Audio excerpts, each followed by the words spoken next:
Welcome back to Logistic Regression Demo using SPSS 15. This is part 2, so I'll be examining the output from the syntax we previously entered. So we'll take you right to that syntax. This is what we had entered before.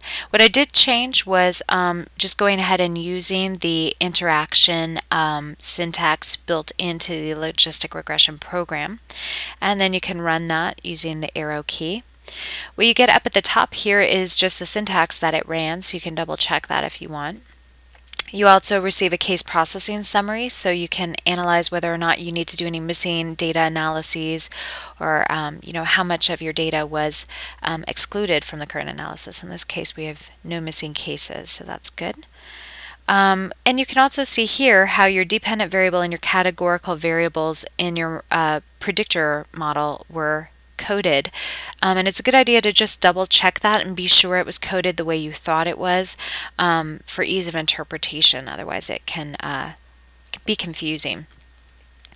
And then we have block 0, which is it's called the beginning block. This is really the constant only or reduced model. And it's good to look at a few things because this model kind of sets the stage for the comparison of our full models.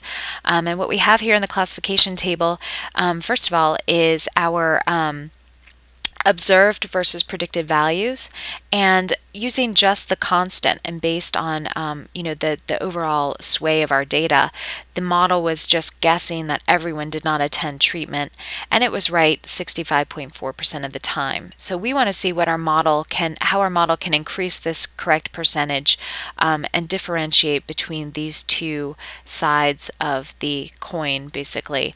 So how much our model can add to that. And the next block that we have here is really kind of looking at what our initial predictors, so our two predictors, gender and center and motivation, add above and beyond the constant only model. And you can see here that this step is significant and the block is significant, which basically just implies that's really going to also serve our model. That's why these are all the same, because this is our first step. In steps after this time, we're really going to be looking at whether the step was significant in addition to the overall model score. But for this first step, they should all be the same. What we have here is our -2 times the log likelihood. So this is going to be comparing the log likelihood of our current fuller model with our reduced model. And these are our pseudo R-squared. We really want to be careful in interpreting the pseudo R-squared. They are not to be interpreted like typical R-square values that you get in an OLS regression, because this model obviously doesn't fit the assumptions of a general linear model.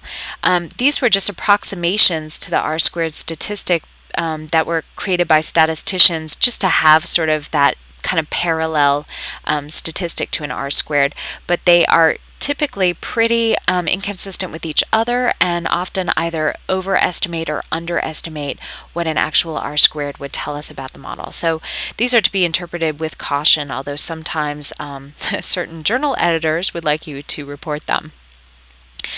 Now we're getting into really how to look at the goodness of fit of this model. This is a Hosmer and Lemichaud test, which is probably one of the most used goodness of fit tests for these kinds of models, although they do have their detracting points as well.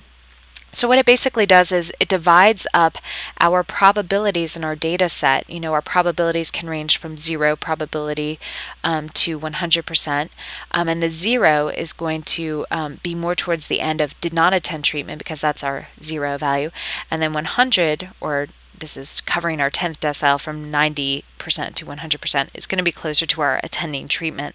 So what we really want to see is the people who did not attend treatment actually get probabilities that are on the lower end, closer to the 0. And we want people who did attend treatment to get scores that are closer to the 100% end. And obviously each decile represents 10 points.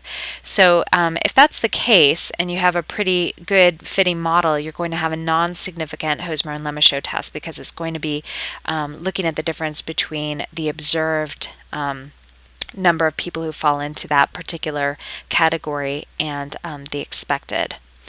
So we have definitely a pretty decent goodness of fit to start out with. Next we have our classification table, and if you can remember our classification table from before, I believe we had 65.4% correctly identified as in the did not attend treatment category, obviously. And this time around we have 80.4%. So our percentage correct did improve with the addition of our two predictors, gender and center motivation. So that's a good sign. And what you can see here is that really the model is starting to differentiate between people who did not attend treatment and people who did. So that's obviously really good. And what we want to see is really heavy scores here, and very light scores here, because those are going to represent our incorrect classifications. And now we have our parameters table. So this is going to list our different predictors here and our constant down at the bottom. And the first step here is our raw coefficient in the model. Then we have the standard error for that raw coefficient.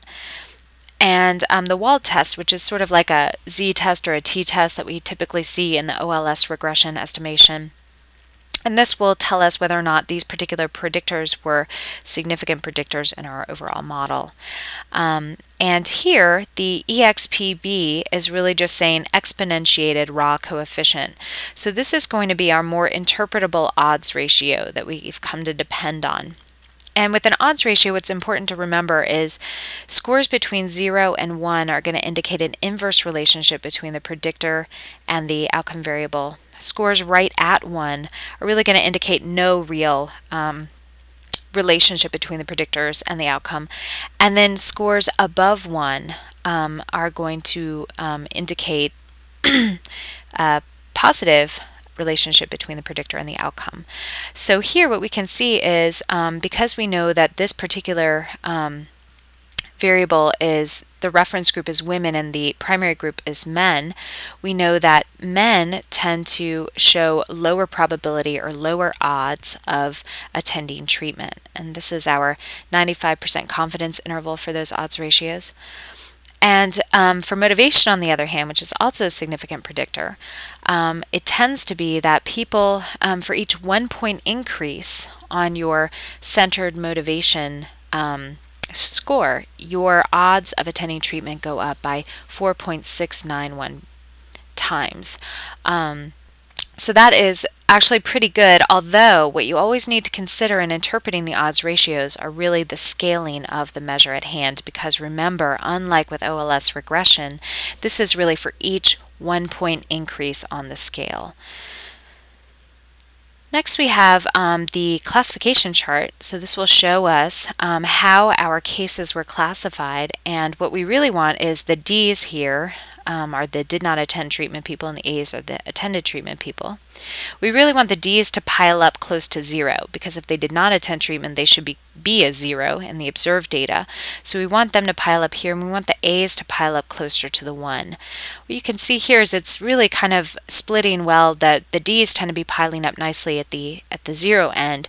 The A's are a little bit more distributed throughout, although we do have some more A's kind of collected towards this end, which is a good thing. So maybe we can improve upon this model, is kind of what this is initially telling me. And in order to interpret block 2, I'm going to go ahead and do a third part of this demonstration, and I will see you back here in just a bit.